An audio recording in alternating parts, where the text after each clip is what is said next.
college football sickos are dialed into the fact that Tennessee's going to have a new quarterback next year. All right? Joey Aguilar. We've called him Joey A few times.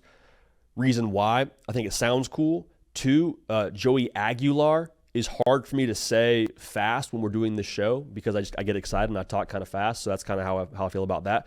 But I got to thinking, man, what are you going to ask of Joey Aguilar here in 2025?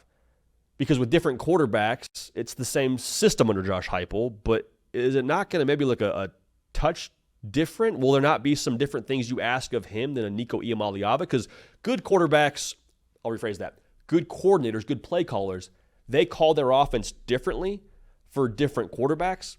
Like they play to their skill set. And we've seen Josh Heupel do that for a number of different guys. Like from Hendon Hooker to Joe Milton to Nico Iamaleava, he called the system differently.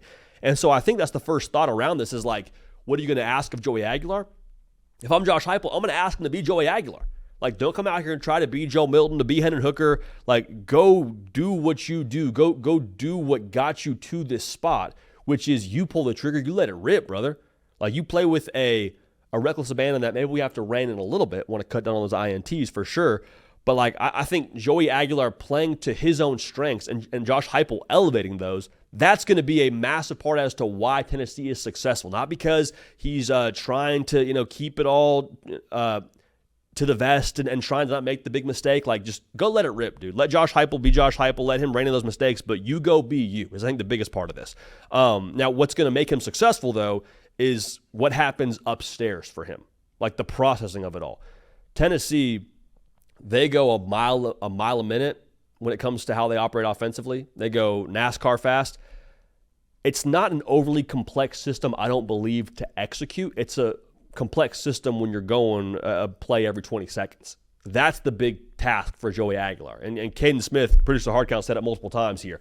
I want to see Joey Aguilar borderline roommate status with Josh Heupel this offseason. I want him as dialed into the inner workings of this offense as much as possible so that we can run our system on time to the speed that we want to run it at.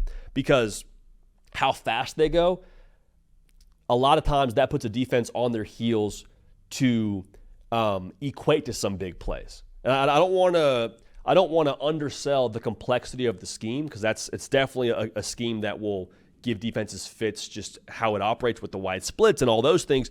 But when you're having to think and sub and you're tired with how quick they run this offense, a lot of times you get coverage busts. You get guys out of position. And so the thing that I'm asking of Joey Aguilar, in addition to just be yourself and process quickly, let's be consistent, man.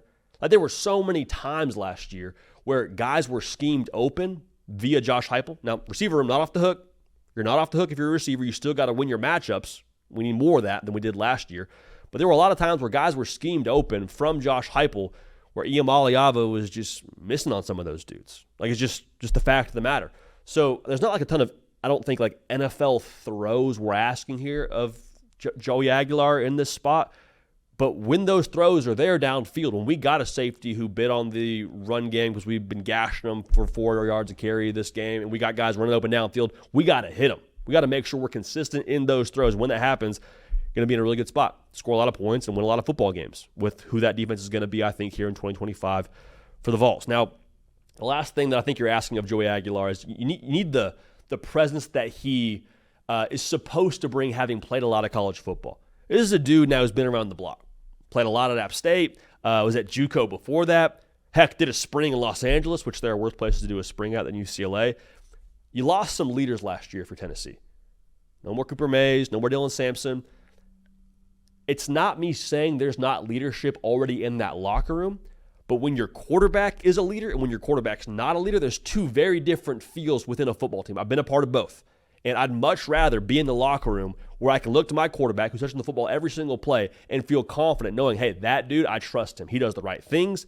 He's always on time with what he's supposed to be doing. He's always just on his P's and Q's. And he's also a vocal leader is another part of this, I'd love to see from Joey Aguilar. So just the overall presence to kind of steady what Tennessee is offensively after you lost your starting quarterback from your college football playoff run a year ago, I think that's a massive, massive thing that cannot be overstated when it comes to what he needs to bring to the table. So Joey Aguilar, excited to watch him here in 25.